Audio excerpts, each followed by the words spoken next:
What could you do to create jobs, protect the environment, and help slow population growth all at the same time? Call this man. He says he knows how and wants to spread his solution around the globe.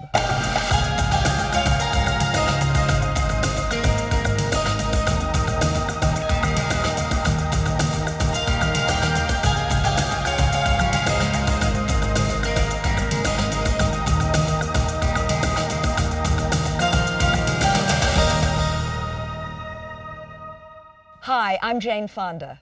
Welcome to People Count. There's a growing dilemma facing the world today, and it's getting bigger by the moment. It's our population. There's 6 billion of us on this planet, and every hour that number increases by 10,000. Meanwhile, our natural resources are being tapped out. To make matters worse, the consumption rates of developing nations are skyrocketing. So what do we do about this unsustainable journey we've embarked upon? Ashok Khosla says we need to slam on the brakes and develop alternative ways to live. Photojournalist and filmmaker Barbara Pyle finds out exactly what these alternatives are as she travels to India to talk to this ingenious innovator. Ashok Khosla truly believes someone's trash is another's treasure. Waste material. This is waste. This is trash. In the United States, we would call this trash. Well, we're converting it into cash. But Ashok treasures this trash so much he's willing to haggle over it.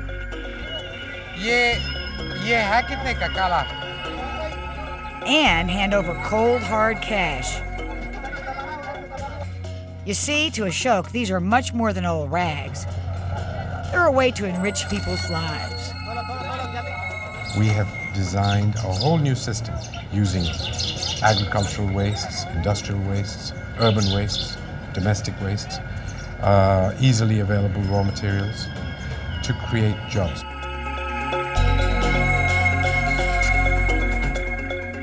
So how is waste transformed into jobs? A question perhaps best left for a rocket scientist to figure out.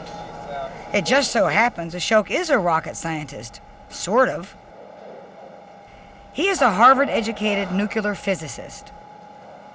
Although he could have been part of the widely practiced brain drain, he decided to bring his expertise back home.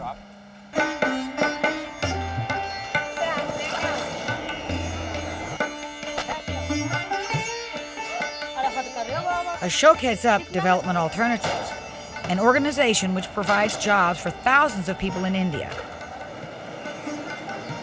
His method is simple. We want to buy rags because they form the basis of making handmade paper. Paper needs cellulosic material, which is fibers. And rags are the best source of cotton fiber.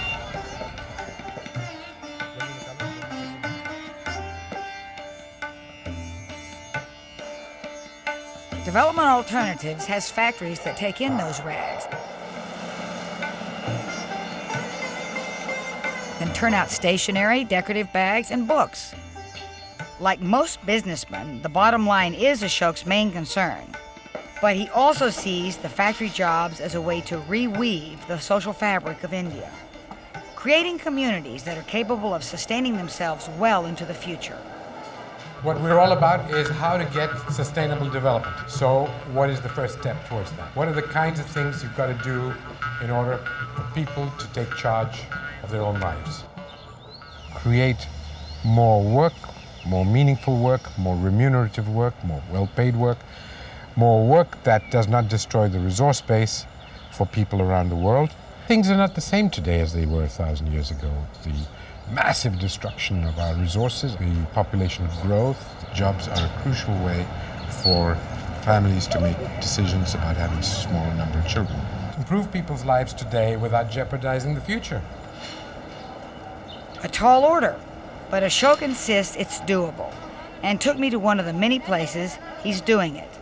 Development Alternatives paper-making factory in New Delhi. Well, this is where it all starts, Barbara. We bring in the rag from the stuff we bought from the market, bring it in here for the chopping. Once it's chopped, it's put in the beater, and it starts its way towards becoming paper. Okay, so what's going on here? Well, this is where the lifting takes place. This is where the paper is actually made. From the beater, we bring the pulp into here, and then she transfers a certain fixed amount, an exact measured amount, into the vat.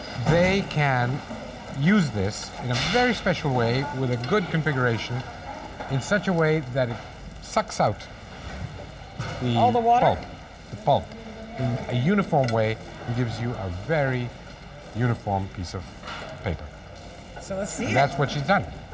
She has just raised it, and there you have a From pulp to paper. pulp paper. Now, she is going to transfer it to the other lady. This process will lead to that paper being transferred onto a pile of many similar papers, which are moved over subsequently into a press to squeeze the water out. Then it's dried. This is one of the final stages. It is being cleaned up for any little marks that are not needed, and then it will go into the final stage of being pressed. It's easy to learn. I wondered just how easy, so Ashok assigned me to the paper lifting machine beside a friendly young woman named Sunita. It's my big moment. You stir it, now you lift it out and drop a little bit Okay. and put it right in here. That's right. Now you stir it with your hands. Stir it into there. ये नीचे है ना? अब वो करना है? नहीं, उनका दिखाओ क्या पैर कहाँ लगाना है? उनको करने देना. पीछे हो जा. ये करना है ना? Now you put your making mud pies. I like it.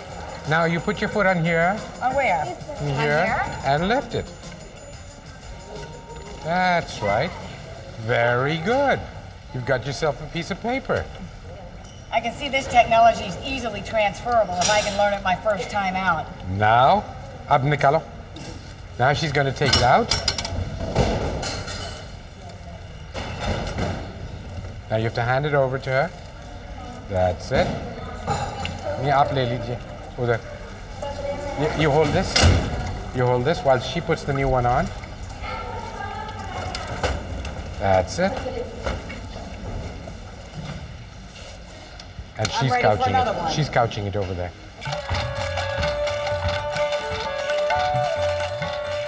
Development Alternatives operates other environmental businesses such as making cloth and brick making from an abundant resource, mud.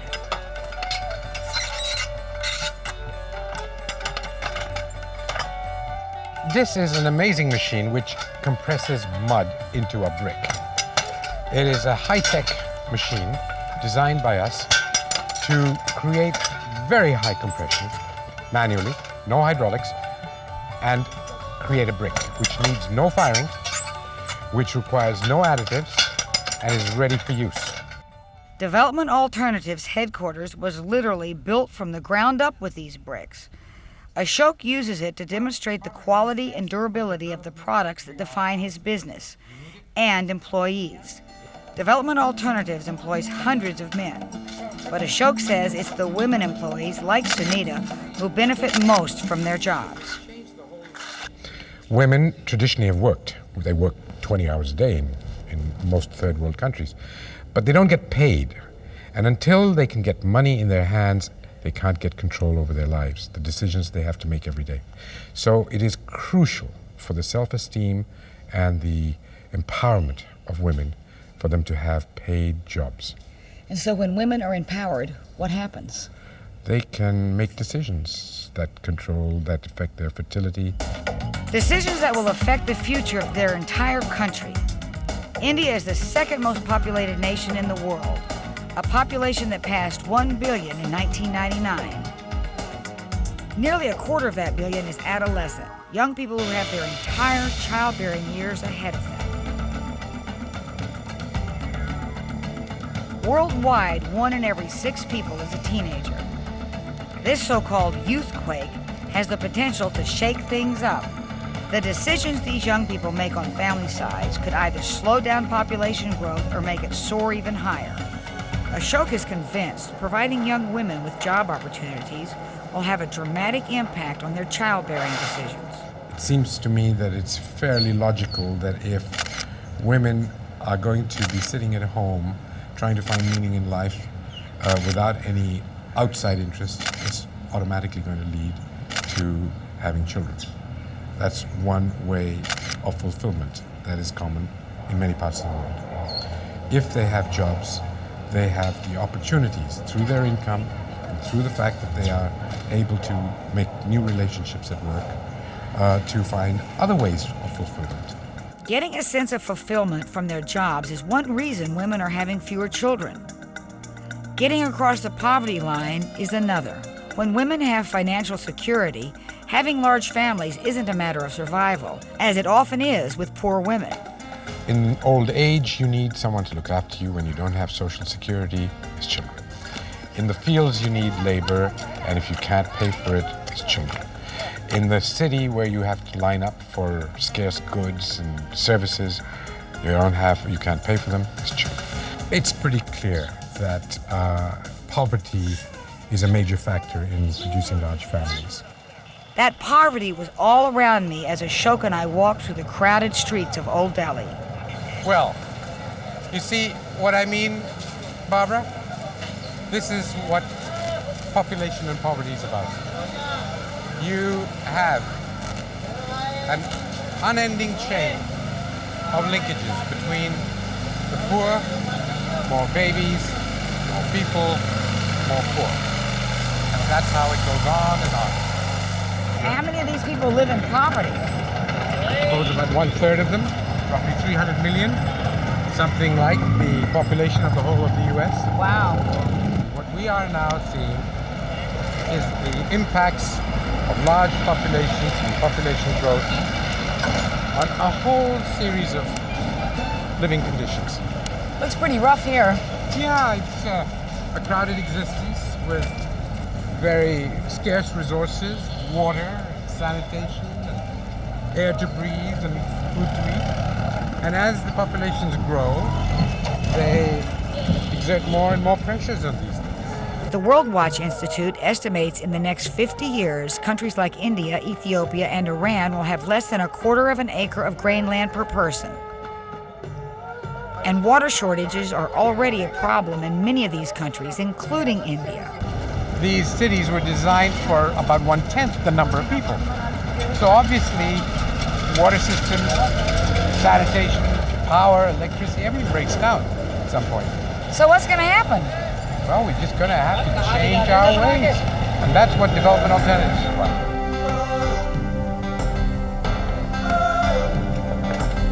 If you do not have development, then you lead to conditions in which people have more babies. We're trying to get people to see that there are other ways to get satisfaction than having babies. Sounds good, but do the jobs at development alternatives really do that?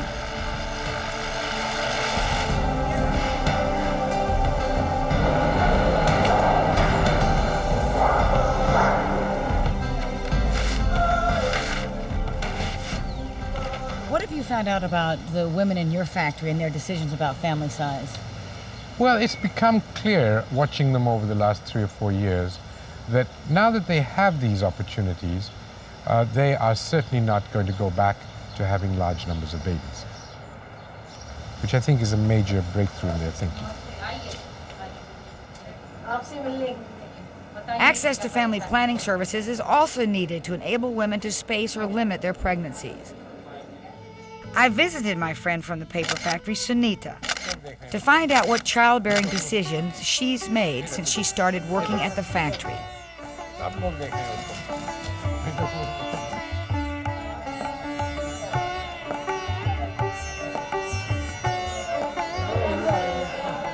Sunita insists she doesn't want any more children, despite visible pressure from her husband and his family to get pregnant again. So this is kind of like your basic textbook population family. Right. This is her sister-in-law, who has 5 children, with the youngest being the son. It's the son phenomena again. Is this her one child? And how many do you want her to have, mother-in-law? 3 बच्चे एक ही लड़की बहुत आजकल की महंगाई में कितनी महंगाई है It is now getting to be so expensive, one girl is quite enough. One is enough, huh?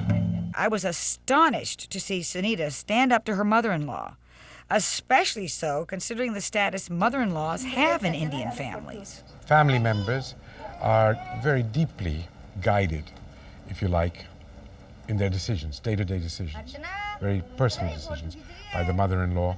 And their husbands, who often insist their wives have many children, oftentimes just to have a son.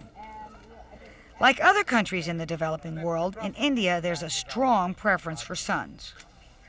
Besides determining how many children their wives will have, many men in India make all the other family decisions and get upset as their wives become more assertive. The staff of Development Alternatives reviews ways to overcome this way of thinking during their meetings. A lot of men are quite disgruntled because their stature in the house is reduced. They got a person who talks back to them, who tells them what should be done, and not very conducive to a happy marital life. This is the price I suppose one has to pay. Any other suggestions on how to make the negative impacts less, to minimize these social problems that Air Marshal has talked about? Basically, education. Education. An education that shows the men the advantages of having fewer children. For men, it is to see that having smaller families and smaller number of children gives them a better opportunity for bringing them up to be able to still live in a world which is changing very rapidly.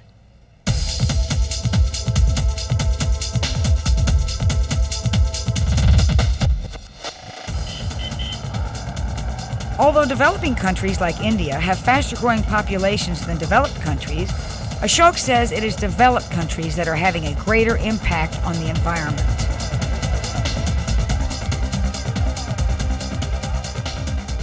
Many people think that the population problem is a problem of the poor countries, and certainly is clearly in those countries. But the biggest problem of population, believe it or not, is in the north, in the US, in Europe, in Japan, where although you don't have that many babies every year, each baby is consuming so much more of the Earth's resources that actually the impact on the environment is several times as much of the population growth in the south. So what can a normal viewer do about this? Well, I think consumption patterns are within the control of each individual. So a normal viewer can certainly look at every single item of energy or material that he or she consumes and try to find ways to conserve it. The challenge in many parts of the developing world will be to stabilize population growth, and in the meantime, promote jobs that can open up a whole world of new choices for men and women. There are very large numbers of people coming into the workforce, and unless you create jobs, you're going to lose the battle. Every human being is entitled to a job, jobs that give meaning to people's lives, jobs that create income for them, with which they can improve their choices in life. Jobs that don't destroy the resource base, the environment. And if these jobs are truly sustainable, Ashok explains, they will stand the test of time. Ashok keeps a close eye on Development Alternatives' efforts so he can measure progress. We must go out there and understand what the situation is now so that we can compare it after 5 years and see whether the kind of work we're doing has an impact. I was curious to see the impact and promised to visit again. 5 years later, I kept that promise and returned. Besides rediscovering Ashok's enthusiasm for his work, I revisited his paper factory. While his paper-making technology continues to evolve, what's really changing is the product line.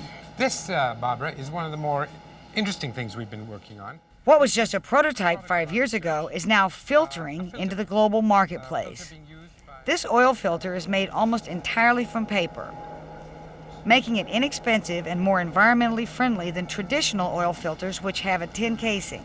So this one's actually as strong as this one. Already it's being used in Mercedes and Toyota vehicles. We've developed it through our own research together with a multinational filter company called Purelator. Ashok's favorite feature isn't the actual product, but the way it links these workers to the world.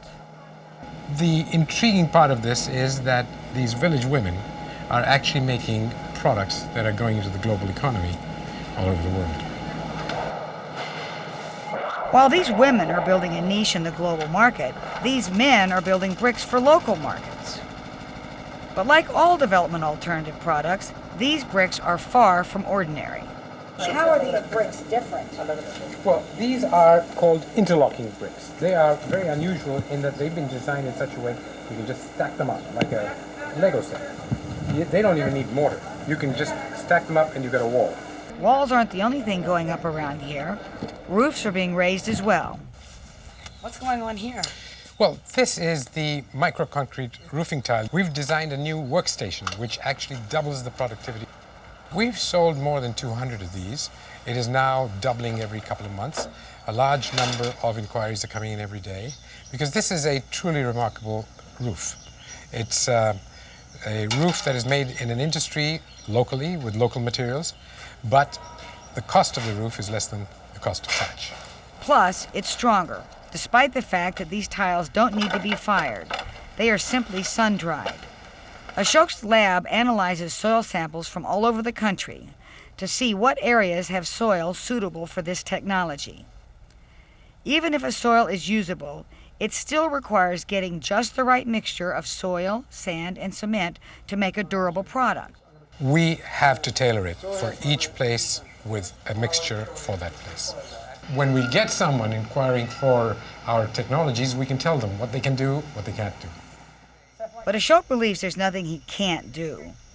His most ambitious project to date is building a model village based on his technologies, called Terragram. At the heart of it is a revolutionary power plant. It runs on an unlikely but easily renewable power source, weeds.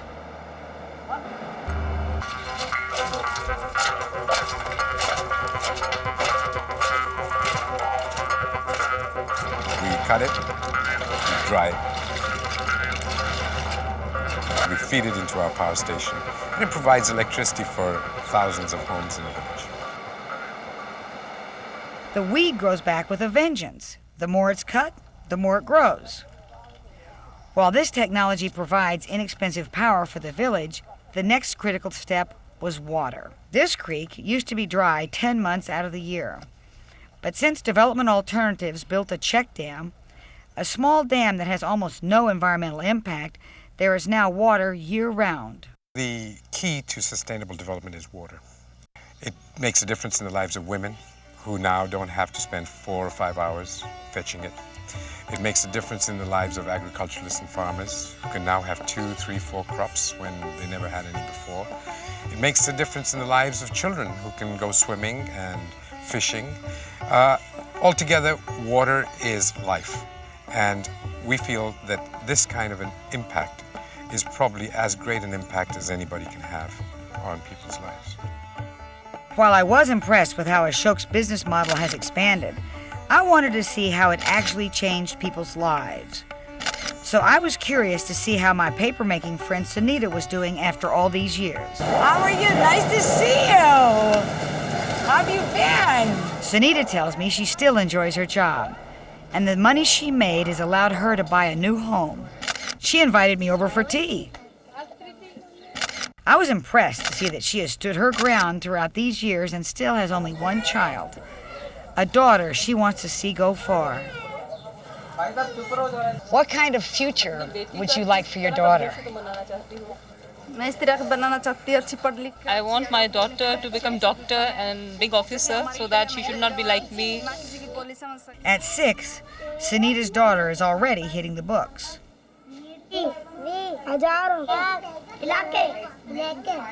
While most of the other women in Sunita's family have 5 or 6 children, Sunita is still happy with just one, for now. In the future, she thinks she might like to have a second child, since her job at Development Alternatives would allow her to afford it.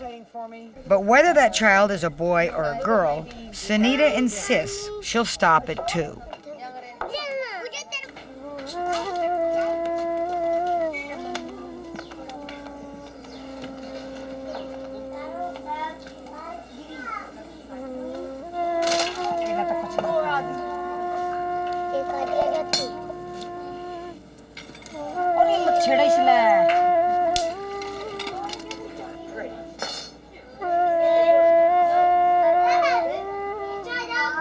Ashok says other women in development alternatives are also choosing on their own to limit their family size. One of them is Muni. She weaves mats and hammocks at the Terragram Model Village. It's her first job and provides her with good income.